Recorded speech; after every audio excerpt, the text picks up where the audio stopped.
আচার্য মশাই, কিছুদিন আগে উত্তরাখণ্ডের মুখ্যমন্ত্রী এক মহিলার ফাটা জিন্স নিয়ে কিছু কমেন্ট করেছিলেন। তো রিপ জিন্স কন্ট্রোভার্সি আজকাল ইন্টারনেটে খুব চলছে, মানে ভাইরাল হচ্ছে এইগুলো আর কি। এই বিষয়ে যদি কিছু এটা তো পুরনো হয়ে গেছে, 1 সপ্তাহ পুরনো হয়ে গেছে।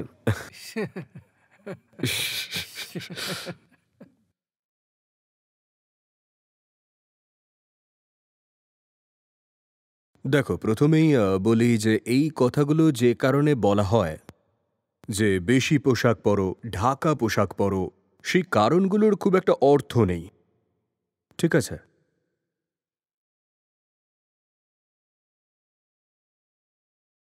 মানুষ যদি বুদ্ধিমান হয় তো তার পুরো রাইট আছে যে সে কি পড়বে কি পড়বে না। দ্বিতীয় কোনো ব্যক্তির আসলে কোনো রাইটই নেই এটা নিয়ে কোনো কথা বলার। হুম। আর ভারতে তো বিশেষ করে এই পরম্পরা কখনো ছিলই না যে শরীরকে ঢেকে রাখো, তাকে লুকিয়ে রাখো। এটা তো কখনো ছিলই না। হুম। আর ভারতে এই পর্দা প্রথা গত 1000 বছরই শুরু হয়েছে, যখন যুদ্ধ, কলহ, এইসব লুঠের রাজ এইসব শুরু হয়ে গেছিল। না হলে তুমি পুরুষ না মহিলা এতে কি এসে যায় ভাই? শরীর আগে তো বেশি খোলাই থাকতো। তো কেউ যদি বলে যে সাংস্কৃতিক কারণের জন্য শরীর ঢেকে রাখো, সেই কথার খুব একটা মূল্য নেই। আপনি কোন সংস্কৃতির কথা বলছেন? সংস্কৃতি তো আসলে আধ্যাত্মবাদ থেকে আসে, ওটাই তো সত্যি সংস্কৃতি, তাই না? আর আধ্যাত্মবাদে তো প্রথম কথা এটাই বলা হয় যে শরীরের সাথে এত সম্পর্ক কেন? যখন শরীরের সাথে সম্পর্ক না থাকে তাহলে দেহকে ঢেকে রাখার এত প্রয়োজনটা কিসের? হুম। এটা এটা এটা একটা অর্থহীন কথা। দ্বিতীয় কথা হলো, আমি বলেছি যে মানুষ যদি বুদ্ধিমান হয় তাহলে তার পুরো রাইট আছে কি পড়বে কি পড়বে না। আর এটা খুব বড় শর্ত যে মানুষ বোধ সম্পন্ন কিনা। 100 জনের মধ্যে 95 জন এই শর্তটা জাস্ট পেরোতেই পারে না। তো তার ফলাফল এটাই হয়ে যায় যে অন্যের আকর্ষণ পাওয়ার জন্য নিজের শরীরকে প্রদর্শন করা। আপনি যদি আপনার নিজের সুবিধার জন্য কম পোশাক পরছেন, সেটা আপনি আপনার বোধে পড়ছেন যে কম পোশাক পরছেন কিংবা বেশি পরছেন, তাতে কি এসে যায়? এটা আপনি কি পড়বেন না পড়বেন তার নির্ণয় আপনার বোধ করবে, তাই না? আপনার জীবনের সাথে যে আন্ডারস্ট্যান্ডিং, সে বলবে যে আপনি কি পড়বেন কি না পড়বেন। তো সমস্যা এখানে কম পোশাক বা বেশি পোশাক নয়, সমস্যা হলো কম বোধের পরিচয়। সমস্যা এটা নয় যে পোশাক কম, সমস্যাটা হলো বোধ কম। বিষয়টা বুঝছো? আপনার যখন বোধ কম, তো তখন শরীরের ব্যবহার খুব খারাপ কারণে বা খুব খারাপ উদ্দেশ্যে করা হয়ে থাকে। যখন বোধ কম থাকে, যখন বিচার বুদ্ধি থাকে না, তো তখন শরীরের ব্যবহার হয় শুধু শরীরকেই চালানোর জন্য, মানে শরীরের ব্যবহার করে পেট চালাতে হবে। হুম। আমি এটা বলছি না যে শরীর ব্যবহার করে শুধু অন্যকে আকর্ষণ করছো পেট চালানোর জন্য, কারণ দ্বিতীয় জনকে আকর্ষণ করছো পেট চালানোর জন্যই। অর্থাৎ উদ্দেশ্য এটাই যে অন্যকে আকর্ষণ করছি যাতে কোনো না কোনো লাভ হয়ে যায়, উসুল করে নেওয়া। আপনার যদি কোনো না কোনো লাভের উদ্দেশ্য না থাকে তাহলে আপনি অন্যকে আকর্ষণ করতে যাবেন না। আর আপনি যদি মানসিক শান্তি পেতে চান, ওই বলে না যে 10 জন যদি আমায় তারিফ করে তাহলে আমার এক মানসিক শান্তি হয়, মানে আপনি হয়তো শুধু মানসিক শান্তিই চাইছেন, কিন্তু ওটা ট্রান্সলেট হয়ে যায় একটা ফিজিক্যাল বেনিফিটে। কোথাও না কোথাও আপনার পার্থিব একটা মেটেরিয়াল লাভ চাই। হুম। এইটা খুব বোকামি। এই ধরুন লালেশ্বরে, যিনি এইটুকু পোশাক না পরেও ঘুরতে থাকেন, মানে ধরুন কেউ সেটা নিয়ে কি আপত্তি করছে, কারণ সে পোশাক নির্বাচনে একেবারে স্বাধীন। তিনি এতটাই ওপরে যে তাকে কে কি বলবে। তারা নিজেদের ব্যাপারে যে সিদ্ধান্তটাই নেন অনেক গভীরে ভেবেই নেন, অনেক ভেবে চিনতে নেন। তো তাদের কিছু বলা যায় না, কারণ তারা সেটা করেছে, তারা সিদ্ধান্ত নিয়েছে সেটা। কিন্তু এখন কোনো অবুঝ কেউ মানুষজন 15-18 বছরের ওই যারা যুবক যুবতী, তাদের জীবনে সমস্ত সিদ্ধান্তই তো অপরিণত না। তারা যেটা সিদ্ধান্ত নিচ্ছে, যেটা চয়েস করছে, সেটাই অপরিণত। আর ঠিক সেইভাবেই তো তারা পোশাকেরও নির্বাচন করে, চয়েস করে, সেটাও সমস্যারই হয়ে থাকে।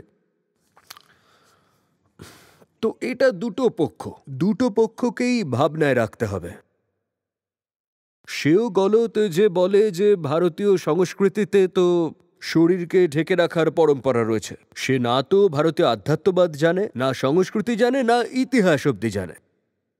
কারণ যদি সে ভারতীয় ইতিহাস নিয়ে পড়ে তাহলে সে জানতে পারবে যে শরীরকে ঢাকার এই প্রথা ভারতে খুব খুব কম কম ছিল। এটা কখনোই ছিল না যে এটা ঢাকো, ওটা ঢাকো, এগুলো ছিল না। আর এখানে কোনো কাম উত্তেজনার কোনো ব্যাপারই ছিল না। এটা খুব সহজ বিষয় একটা। প্রকৃতি একটা শরীর দিয়েছে, তো এতে লজ্জা পাওয়ার কি আছে? প্রকৃতি শরীর দিয়েছে, তো লজ্জার কি রয়েছে? হ্যাঁ, এটা তো প্রকৃতির কাজ, এটা তো আমার কাজ নয়, তো আমি কেন লজ্জা পাবো? আমি কি চাইছিলাম এটা? আমি নির্বাচন করেছি। আমি কি এই রূপরেখাটা এঁকেছি? আমি কি এর আকৃতি দিয়েছি? আমি এই জায়গায় হেঁটে চলে বেড়াচ্ছি। আমি কি রং নির্বাচন করেছি? আমি কি আদৌ কিছু করেছি? মানে তাহলে কি করে হলো?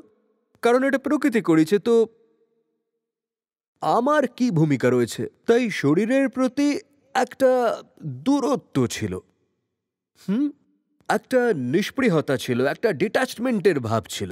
তো শরীরের প্রতি যখন এরকম ভাব থাকে, তখন আপনি না শরীরকে খুব বেশি করে ঢেকে রাখবেন, অথবা আপনি শরীরকে খুব বেশি করে দেখাতে থাকবেন। শরীরকে বেশি ঢেকে রাখছেন মানে কি? আপনি শরীর নিয়ে বেশি চিন্তা করছেন।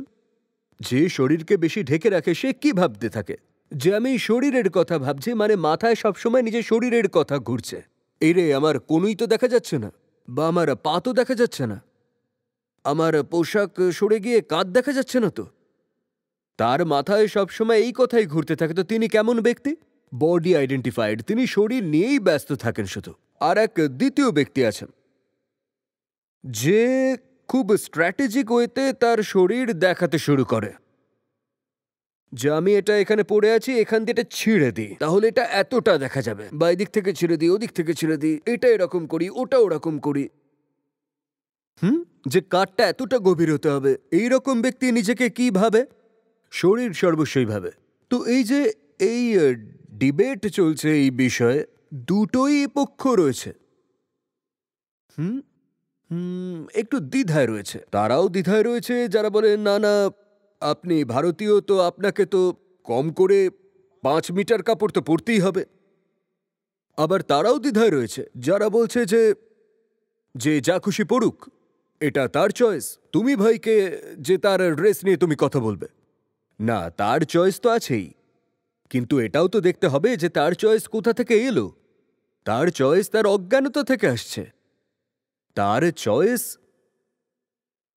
তার কোনো ভালো করছে না কিন্তু, আর তার চয়েস অন্যদেরও ক্ষতি করছে,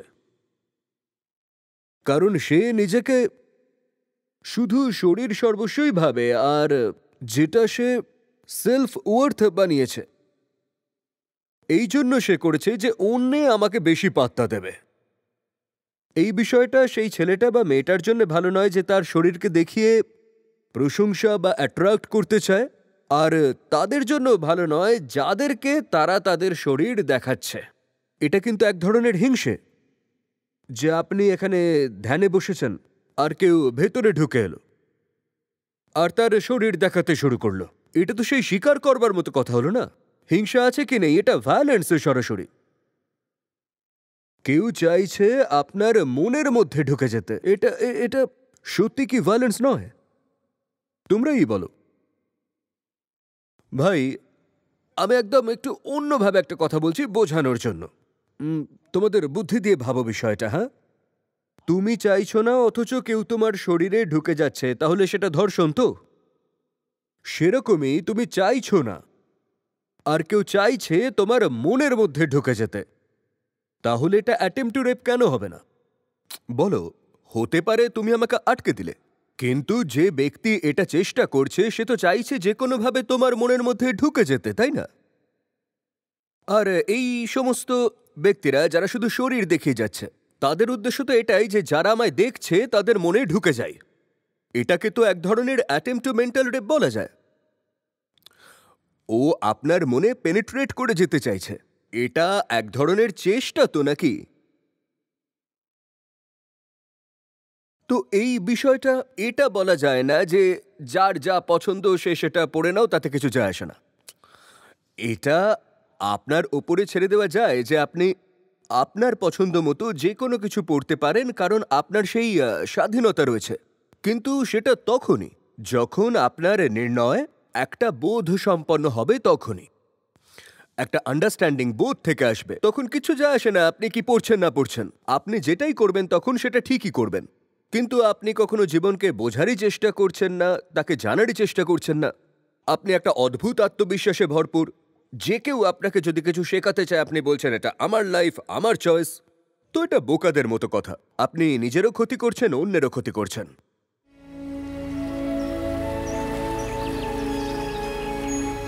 Mm-hmm.